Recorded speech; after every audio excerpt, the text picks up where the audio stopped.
Hi, I'm Peter, and I'm going to teach you what I know about songwriting. I've been writing songs for a few years now, and published a few albums uh, under various project names, probably most notably The Right Hand. Uh, I think I've pretty much come into my own as a songwriter. Of course, I'm always evolving, and I think that's part of sort of the nature of the game, but I'm going to try to teach you how to write songs from a very simple perspective. In fact, I'm going to try to teach you about as simply as possible, so that if you have no background in music whatsoever, you can still jump right into it. So here's some stuff you're going to need to become a songwriter. First of all, you're going to want a polyphonic instrument. Now that would include like a piano, a guitar, a ukulele, a harp, anything that can play multiple notes at once, and preferably without using your mouth, using just your hands or whatever, because you're going to want to be able to sing while you're playing this instrument. Second of all, you're going to want to have a knowledge of chords.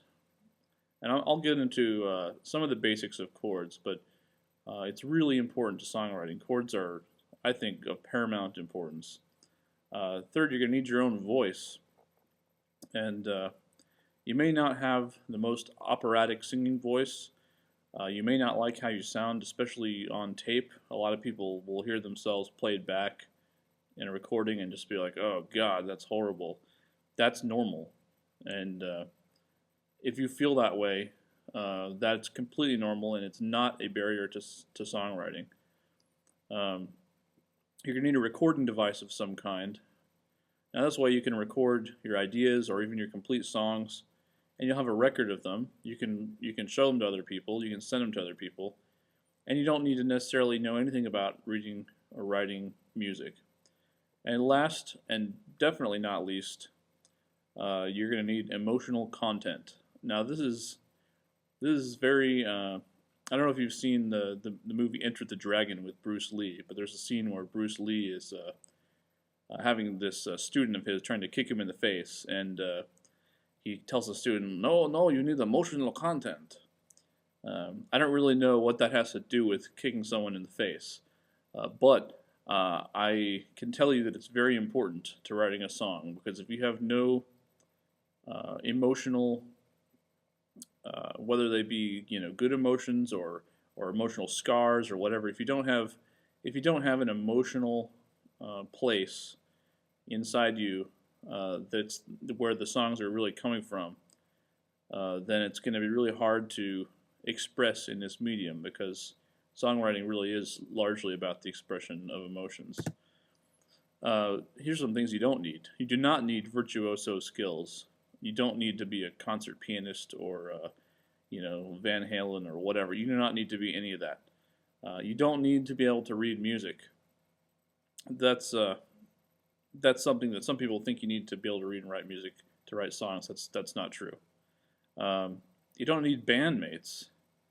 I'll get into it a little bit later about how bandmates can, or how a band will arrange a song to make it sound really full. But you really don't need that to write the song in the first place. You can write a song with just a guitar or just a piano. Just you and your instrument can write the song. And that's really a lot more important, I think, than the arrangement. Any band can arrange any piece. Not a big deal. You don't need detractors.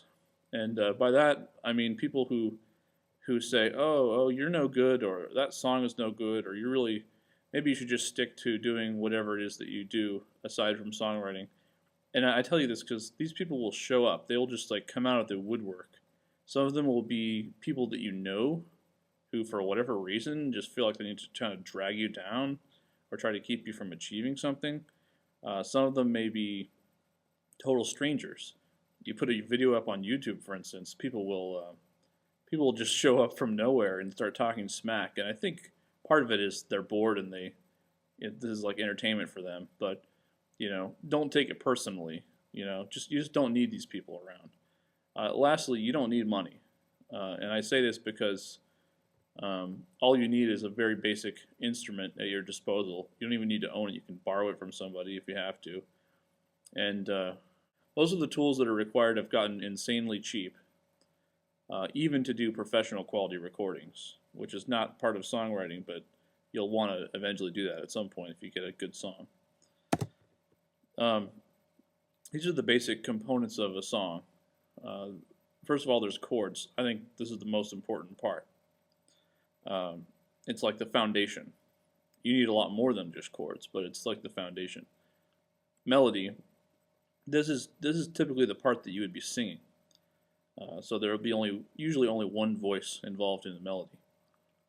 And then you're going to need some lyrics, and those are just words. It can be whatever words you think are appropriate. Now, the next three things, notice I put a little separator between these two groups. These next three things are debatably components of the song.